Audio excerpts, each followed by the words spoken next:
Welcome to a very special episode of Ketchup with Max and Jose, Masterpiece Theatre edition, where I'm going to be recapping my recent trip to Scotland. So sit back, relax, and grab your favorite glass of scotch and listen.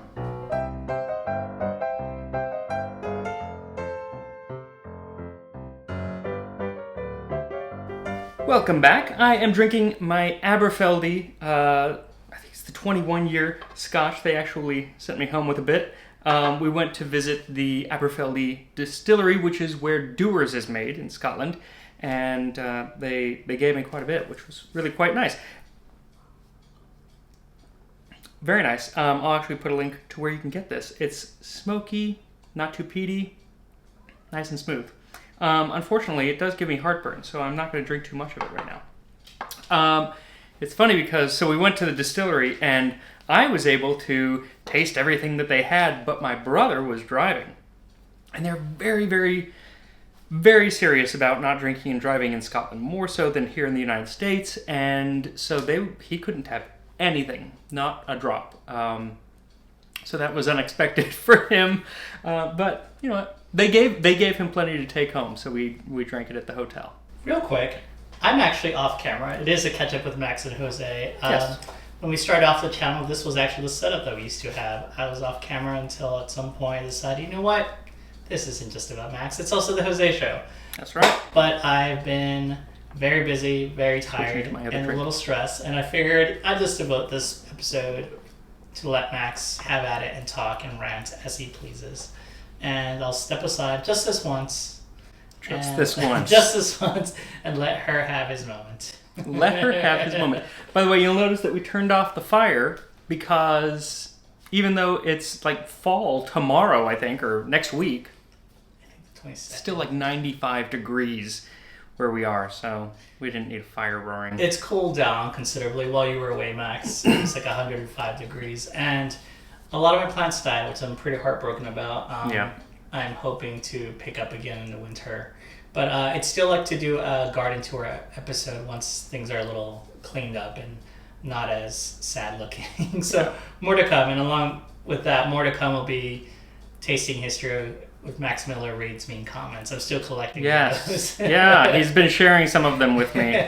I'm saving the super mean, racist, weird ones. Yeah, we don't need those. I don't need those. We don't need those because even I'm like, oof, that is mean. Yeah. But more to come. But this episode again will be more all Max, just talk about Scotland. So tell us when you started your trip in August 19th when you departed to Scotland. Yeah, so it was me and my brother. We first went to York, which is not in Scotland, it's in England. And it was absolutely fantastic. We stayed at this place. I'm going to actually pull it up on my phone because I can't remember every place that we stayed. But a lot of people, while I was there, were asking, are you going to share your itinerary? I want to stay some of these places because we did stay at some pretty cool places. So I'm sharing it now and also write it out and put it in the instructions, the directions, the description of the video. There we go. So in York, we stayed at the chapter house. Gray's Court in York. So it is the old treasury, actually, at the Minster, York Minster, which is the cathedral there. And funny enough, no longer a minster. They call it a minster still because it was originally a minster, which is when the a place to spread Christianity. What is it called? You're the history guy. Oh my god! Yeah, but the word has just gone out of my head. Is it evaporation again? A bunch of people are yelling at me. You know what it is? No. So missionaries, when they would have a mission, and so it's still called the Minster, even though it is a cathedral and has been for 1,000 years or something like that. But the treasury was built in the 1080s, around William the Conqueror's time, and it's now a hotel, and you can stay there, and it's so cool. I mean, besides the fact that it's 10 feet away from the actual minster itself, it's still every part of that building has amazing history and everything. It was absolutely fantastic. Really, really loud because the wooden floors just make so much noise when you walk on them. The whole building would creak. But it was wonderful. We went to Betty's Tea Room and had Fat Rascals. Did a little video on those. They're this kind of like a scone. It's like a tea cake that has fruit in it. Not too sweet, but very, very nice. Also, we hung out with the Welsh Viking, Jimmy. The Welsh Viking, who I consulted when I did the meat episode. And we've kind of kept in contact, and he just moved to York, so we got to hang out with him. He took us on a tour of the city in the evening, and... Let me say, it's a bit of a miss. And I was like, did something happen? You guys didn't post a picture together? Oh. You took a quick video of just like him standing there. I think you guys were waiting for something, and I'm like... A drink. We were waiting for a drink. But it was really awkward, because he was just standing there, and I was like, oh my god, maybe they didn't get along, and it was awkward, and... We did. Okay. It was wonderful. I'm gonna message her and be like, Jimmy, what happened? What happened? We didn't take a picture. I didn't take a picture with a lot of people. If I was there, I forget that. If I was there, I'd be like, and you guys take a picture. Well, that was Jesse's job. Jesse's job was to remind me to take pictures, but when we were both drinking, we both forget. Jesse's my brother. Yeah. And then I am the one person, once I've had a few drinks, like, let's take a picture. Yeah, lots of pictures. All right, sorry, back to... But yeah, no, it was fantastic. What was actually really funny was, so I think it was actually when we were leaving York, we were getting ready to go up to Perth in Scotland, where I was going to actually do some filming of episodes, and we needed to get some ingredients, some Scottish oatmeal and some other things.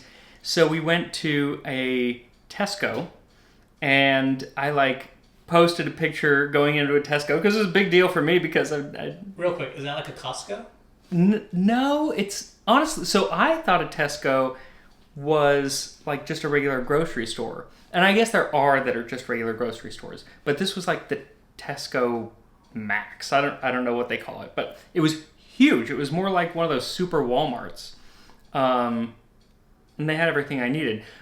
But what was funny was I posted like a video of me going into this Tesco in some little town outside of York, and like 5 people messaged me, "That's my Tesco. What are you doing at my Tesco?" So, there are a lot of people in and around York that follow me on Instagram, so that was really fun. And I got a lot of chocolate there too. So after that, we stopped up by Hadrian's Wall, and unfortunately, we were kind of in a time crunch because we were heading up to Scotland, and we had to get there by a certain time. It's a long drive. And so we were at Hadrian's Wall for all of like a half an hour. We went to the museum where they have the military base. Real quick, for the non-history nerds like myself, what is Hadrian's Wall, real quick? Hadrian's Wall was one of the walls that they built, that the Romans built when they were in Britain to stop the Picts from coming down and raiding them. So they built a wall that stretched the entire width of the island of Britain. And then they ended up building another one a little bit further north. I guess after a few years, they felt like confident.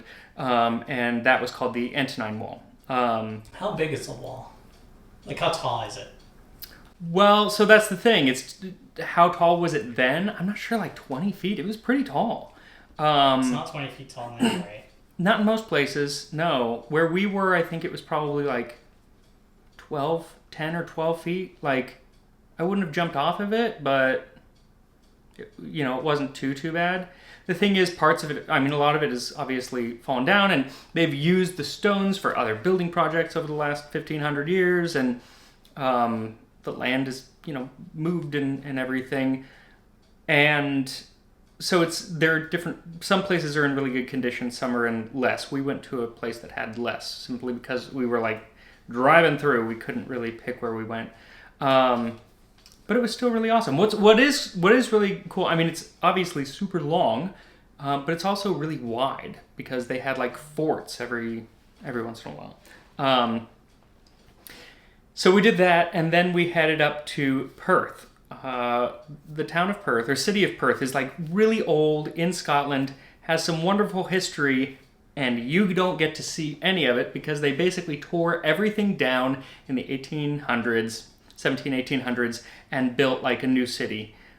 So all of the really cool historic buildings are gone. I mean, there's not a lot of land to be able to like live on, right? So there's plenty of land. It was just that, different time periods we treat history differently. That's just part of the thing. Around Perth, there is some amazing history, like Scone Palace. And this is the palace it's still occupied. It's still someone's home. The Earl of Mansfield and his wife, Lady Mansfield, lived there. And actually, while we were filming there, they treated us like royalty. While we were filming there, Lady Mansfield came downstairs and greeted us and like talked to us and stuff. And she's a cook as well. It was phenomenal. But what's important about this space is it is where the stone of Scone, and Scone is spelled Scone, S-C-O-N-E. It is not pronounced that way, and it has nothing to do with the food. But the stone of Scone was there, and that is where all of the Scottish kings were enthroned. They weren't crowned. They were enthroned until Edward Longshanks, the king from Braveheart, stole it and took it down to Westminster.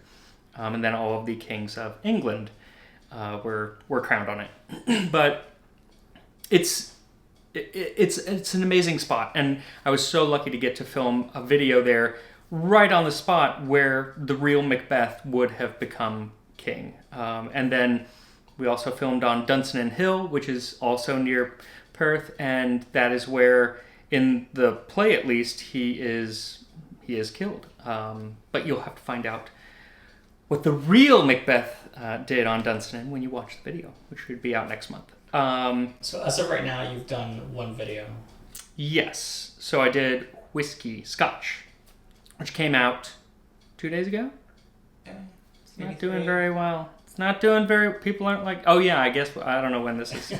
when this is posting. But if you haven't watched the Scotch episode, go watch it. Drinking histories just. There's a reason that I put them on Fridays, and lately I've been doing them on Tuesdays because I haven't had time to do extra videos. But they just don't typically do as well. More niche audience, I guess. But it's interesting history. I thought so. And it was just nice to get to film something in Scotland. And then you're doing a Macbeth episode. Is there anything else on top of that? So I'm doing Macbeth, historical Macbeth. And then I am doing a video. The reason that I went to Scotland, Haggis, medieval Haggis. And so we also filmed that because there's another town near Perth called Auchterarder. And there is a butcher there who I worked with. And when you watch it, it's going to be kind of funny because it's like I'm a little kid filming with my dad because he was like 6'4". He's huge. But just, he was super nice and like so accommodating and helpful. And yeah, it turned out really well. So looking forward to that episode. And the person who helped me set all of that up and I filmed with is named Bruce Fumi. He has a wonderful channel called Scotland History Tours. And he actually ended up kind of helping me plan a lot of the trip because he's a tour guide and so could tell me like, this is worth it, this isn't, this will be crazy busy with tourists and, it looks great on Instagram, but it's not actually worth going to. A lot of those places on the Isle of Skye. Yeah, he was amazing. And he took us around like in his car, he was doing the driving, and would tell us just these wonderful history stories the whole time. It was. He made the trip fantastic. And he has a good Scottish accent. Did yours improve from? A little bit, I think. A little bit. Give us a little something. Oh no, I'm not going to do it right now. Bruce would yell at me. For what? You're not mocking him. Bruce. But saying the names like Auchterarder is that's an Aberfeldy. But so after we did that, and then we went to the Doers Distillery, then we had one night in Oban, which is where famous Scotch is from, and unfortunately we just had one evening there. Because the next day we went over to the Isle of Mull. And that's a very interesting name though. Mull. Yeah. Yeah. I don't know what it means, where it comes from. But that island has its one-track roads the whole way. So it's basically, the road is the width of your car, And there are these little pull-offs every few hundred yards or so. And if somebody's coming, then you pull off this way or they pull off that way. And my brother, who had just started driving on the opposite side of the road in the first place, now had to contend with these tiny little roads. And like if they were in the United States, the speed limit would be 20, maybe 30 miles an hour. There, 60 miles an hour, and everybody is going that speed. It was frightening. It sort of was. But it was so worth it because we drove to the very furthest point on the island, and then we got onto a ferry and went across to the Isle of Iona, which I have a video coming out about very soon. And what's the topic? Well, it's how to eat like a medieval saint. But the topic is Columcille, Saint Columba, who founded the island. Very interesting fellow. And I had no plan on doing a video on that. But when I got there, I was just so inspired by this island and by the history and by his weird stories. The early saints were they were an odd bunch. But it was absolutely fantastic. And if you ever get the chance, it's kind of like you have to go to the middle of nowhere and then you got to get on a ferry and go even further. So it's out of the way, but it's really, really worth it. And then we stayed in a wonderful place back on Mull that night. And then we headed to Glenfinnan, which was my favorite part of the entire trip. Honestly, I would have canceled pretty much everything after it and just stayed there if I had to do it over again. We stayed in a house. It was built in the 1700s. Huge, huge manor house. Let me see what it was called because it was absolutely brilliant. If it's still open when you go, and everyone should go. Greshornish? Yes. No, that was on Skye.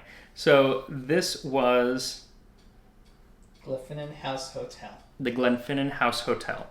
So it's right on a lake, a loch, and it's a couple hundred yards. You can just see this monument is where Bonnie Prince Charlie declared the Jacobite rebellion to start. And so you're just living history. You're right there in history. And right next to that is the Glenfinnan Viaduct, which is where the Hogwarts Express in Harry Potter goes over. It's a famous scene. But it's unbelievably beautiful. The history of this house and just the whole area was so green and lush. And unfortunately, because of Brexit, they can't get enough people to work because a lot of the people that used to work at these places came from the continent. So there's nobody to work at these places. So a lot of them are closing down. A lot of the places that we went were open like 3 hours a day for dinner, only 4 days a week. It's kind of rough. The Highlands are definitely feeling the brunt of that. But while we were there, I met up with the videographer who filmed our episodes because he had just done some color correcting and everything. Since I'm colorblind, I had him do it. And he lived in Glencoe, which is half an hour away. And that may be the most beautiful place I've ever been. You go, Glencoe. You go, Glencoe. It was absolutely phenomenal.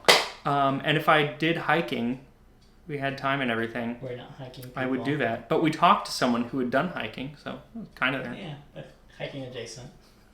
Hiking adjacent. And by the way, if you notice that Max's face is a little more red than usual, it might be because of two things. He was using a different camera, yes. And during your stay there, you brought the sunshine to Scotland. Yes, so I went all that way to get some rain and cloudy days because it's Scotland.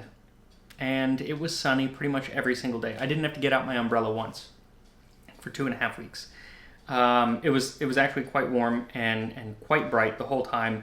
I was wearing sunscreen, but we were outside and I got a little sunburn, especially in the last days, because in the last days we were outside more than usual. Anyway, after Glencoe and Glenfinnan, most beautiful place ever, we went to the Isle of Skye, which I had really high hopes for, and it is really beautiful, but it's not as green as Glenfinnan and that area, and that's what I had wanted. But I guess if you're in Scotland, then Skye is very, very different, but it kind of reminded me of California in a lot of ways. So I was like, oh, well, this kind of looks like home. But it is absolutely beautiful. The people were wonderful. The Museum of Island Life was fantastic. It's literally a crofter's house where people were tending sheep and raising cattle just 50 years ago. 1960s, I think, is when they left. So it's living history right there. And then we went to the Isle of Rassay, which is another little island off of Skye, where we went to another distillery. And it was cool because we got to stay at the distillery overnight. And what was amazing was that you look back onto the Isle of Skye, and it's actually the most beautiful view of Skye is when you're off of the island. It was just beautiful. Oh, but on the Isle of Skye, if you ever go visit the Ferry Glen. It's pretty awesome. It's like just this little area, kind of there's nothing else around it that of any note, and then you get into this little area that has like these hills that are perfectly round. They do not look natural, and it's supposedly they were made by fairies, and it's a really, really cool spot that not too many people know about. Everybody goes to the Ferry pools. Ferry Glen, even better. And then we headed off back across the country one night on Loch Ness in a town called Drumna, and we stayed in a little B&B that is a working farm, so we got to feed the Highland coo. It was a lot of fun. Oh, wait, this was the best thing for me from your trip. Tell me about the Highland coos. Oh, so there are the woolly cows. They're like super hairy and super adorable. And the men and women, bull and cow, have horns, and they are docile. I mean, they have a bull, and you could just go up and like pet his little head, feed him. So different from the Aberdeen Angus, which are most of what the cows are. They're much bigger. They're more aggressive. These cows, so gentle. And we got a lot of Highland coo things. Salt and pepper shakers, egg cups, magnets. Lots of things. They were just so cute. Oh my gosh, I want one as a pet. Jaime would get along with him. But it was just cool because it was a B&B, so, it was like a little family-owned place. Drumbui Farm, yeah. And what was really cool was, so it's owned by a family and run by these two sisters, and their last name is Urquhart.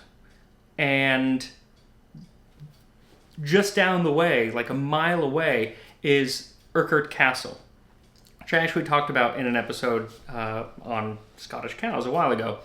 And now it's just a ruin because the Urquharts were driven out of Loch Ness because they were cattle rustlers. They would steal cattle. So they were driven out, but some people, I guess, either came back or stayed, including the family of these two women, because their last name is Urquhart, and it's only them who now work with cows, and someone else in town also has that last name, and they are the cattle auctioneer. So it's kind of crazy that hundreds of years after this family has been sent away, a few of them remained and are still in the cattle business. It was very sweet, and it was a really cool spot.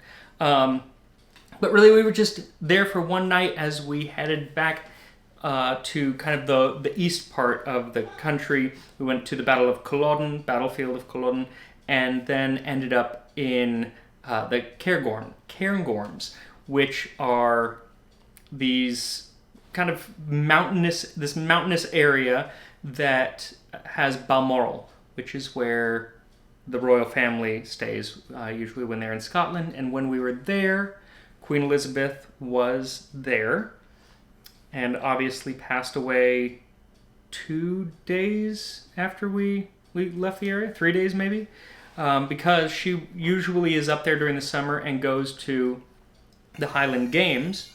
and so we got to go to the Highland Games. We had hoped to see her. She could not be there, but we did see then Prince Charles and Camilla and Princess Anne, and just a few days later he became King Charles III. So it was kind of a, we didn't know it at the time, but it was kind of an interesting period because it was the last time he was publicly seen before becoming king. Some of your followers are suspicious of this timeline that you have, that you were there. We were gone before she passed, but I have no ill will toward the Queen, so I had nothing to do with it. But we were literally just down the street from her, which was pretty cool. And that's actually where I filmed the Scotch episode. And I mentioned that I'm just down the street from the Queen, and I didn't change it when the video came out. So some people were like, "Oh, that aged like milk," and it's true. But I kept it in there for posterity, and really as a reminder to myself of where I was, kind of right before history happened. We're running a little long, but I want to hear a little bit about the Highland Games. Like, what are they playing? What's the whole point of all this? So it's 1,000-year-old, if not longer, tradition. These Highland Games, where we went at Braemar, the Braemar gathering, have been going on in some way since Malcolm Canmore, the king who Macbeth fought.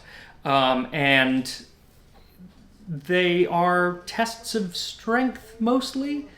Now there are lots of other things, but the tug of war, the hammer throw, these are the main games. And then probably the most famous is the caber toss, which is where guy lifts up essentially a tree that's been stripped of all of its branches and has to throw it up in the air and have it flip end over end and then land at 12 o'clock, like if he's facing at 12 o'clock.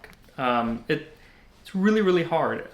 We figured out watching them. It's crazy. But it was really, really enjoyable, and just the pageantry. Every single moment there were bagpipes. They had 12 different bagpipe bands that were going all throughout, sometimes at the same time. And it wasn't just, you go to like the games here or whatever, and it'll be like one game. Oh no, when you're there are 5 different games going on every single second. So you're never bored, which for sports is something, because usually I'm bored. But yeah, they were fantastic. If you ever get a chance to go, they are definitely worth it, but wear lots of sunscreen and bring extra because they are long. Yeah, and then after that, we went to Edinburgh for just one night, saw some stuff, mostly hung out actually with some viewers of the show, and then we took off and came home. And I was ready by then because it was exhausting. It was a very exhausting trip, but a lot of fun. Very nice. What was your favorite dish that you had there? My favorite sticky toffee pudding. So I had sticky toffee pudding before, and I introduced my brother to it, and once he had it, we had it for every single meal. I think I probably had about 15.